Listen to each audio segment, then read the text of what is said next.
ठंड के कारण लोग नहीं आना चाहते, शर्म आनी चाहिए।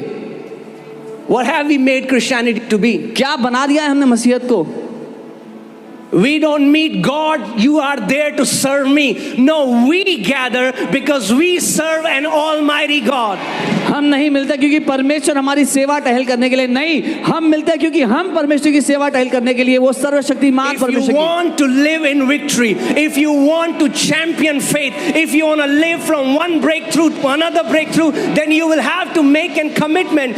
God is at the highest priority of my life. Nothing else takes his place. अगर आप जय में जीना चाहते हो, प्रभावशाली विश्वास में जीना चाहते हो, तो आपको परमेश्वर को पहला स्थान, उसको प्राथमिकता देनी होगी, कलीसिया को, और कोई चीज उसकी जगह नहीं ले सकती। Are you guys with me? मेरे साथ हैं? There are many professing lovers, there are few genuine lovers. बोलने वाले प्रेमी तो बहुत है, बहुत कम सच्चे प्रेमी हैं। If your love cannot be seen in action and cannot be heard in words, then it's not love. अगर आपका प्यार आपके शब्दों में सुनाई नहीं देता और आपके कामों में दिखाई नहीं देता, तो वो प्यार नहीं है। Are you guys with me? Yes. Heaven is serious about the serious ones. स्वर्ग गंभीर है उनके लिए जो स्वर्ग के लिए गंभीर हैं। Amen. Today I want to talk about the altar of sacrifice. आज मैं बात करना चाहता हूँ बलिदान की वेदी के बारे में। You know, I don't know why it happens. I've seen believers when they were in other faith, when they were not saved, they had this attitude of sacrifice, and then they get saved. And the moment they get saved, this entire attitude, this sacrificial attitude leaves them. क्योंकि मैंने देखा है जब मसीह लोग जो पहले दूसरे विश्वासों में थे, तब बलिदान की मानसिकता रखते थे, बलिदान देने के लिए तैयार थे, लेकिन जब मसीह में आ जाते हैं तो ये बलिदान की मानसिकता गवा देते हैं।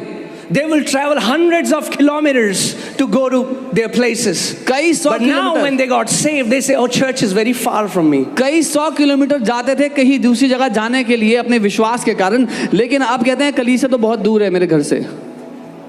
What have we lost? हमने क्या गवाया है? Have we lost the heart to serve our Father? क्या हमने अपने पिता की सेवा करने का दिल गवा दिया? Or do we see Jesus as a genie who is there to fulfill my wishes? या हम यीशु को एक जिनी की तरह देखते हैं जिसका काम है हमारी मंशाओं को पूरा करना?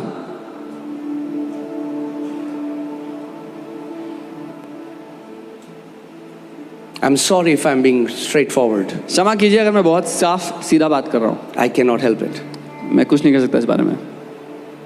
I have to preach a word that will bring a transformation. मुझे वो वचन देना है जो बदलाव लाएगा। Amen. Amen. I will not preach a message that will itch your ears so that there will be crowds. No, sir. I am here to preach the word of the Lord that will bring a transformation. मैं यहाँ पर वो संदेश देने के लिए नहीं आया कि आपके कानों की खुजली मिटे जिससे भीड़ आती है। मैं वो संदेश देने के लिए आया जो परमेश्वर की ओर से भेजा गया वचन है, जो आपके जीवनों को बदल देगा। Let's bring the sacrificial aspect back in the body of Christ. मसीह की देह में बलिदान देने का वो स्वरूप, बलिदान देने की वो इच्छा वापस लेकर के आए। Oh, pastor, but it's not our sacrifice that matters. It is the sacrifice of Jesus. अरे पास्टर, हमारे बलिदान की जरूरत थोड़ी है, यीशु का बलिदान है। You're preaching Old Testament. आप तो पुराना नियम सिखा रहे हो। Okay. ठीक है।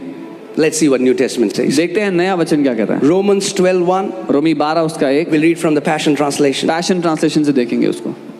Beloved friends, प्यारे दोस्तों, what should be our proper response to God's marvelous mercies? परमेश्वर की अद्भुत दया के प्रति हमारा क्या उत्तर होना चाहिए?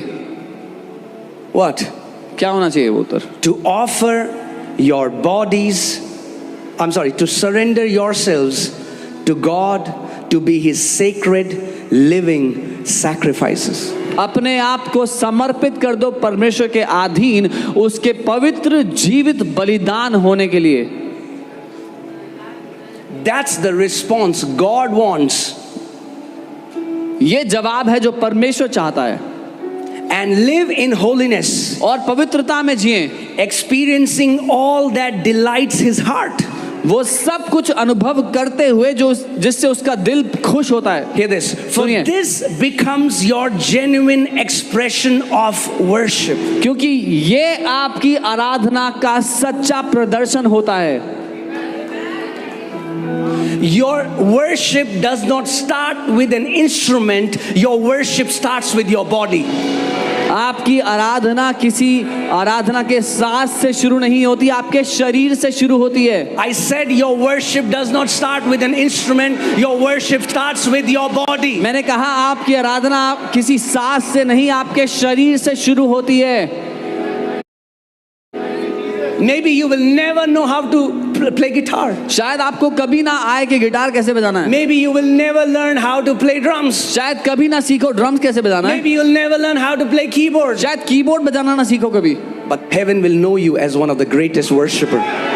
लेकिन स्वर्ग आपको सबसे बड़े आराधकों में से जानेगा। Because when you get up in the morning, you will lift up your hands and you'll say, Heavenly Father, I come before you in the name of your Son Jesus. I worship you, Abba Daddy. I praise you, Father. क्योंकि जब आप सुबह उठोगे, अपने हाथों को उठाओगे, बोलोगे धन्यवाद पिता, मैं धन्यवाद देता हूँ आपके लिए। प्रेमी पिता, स्वर्गीय पिता, मैं आपको धन्यवाद देता हूँ।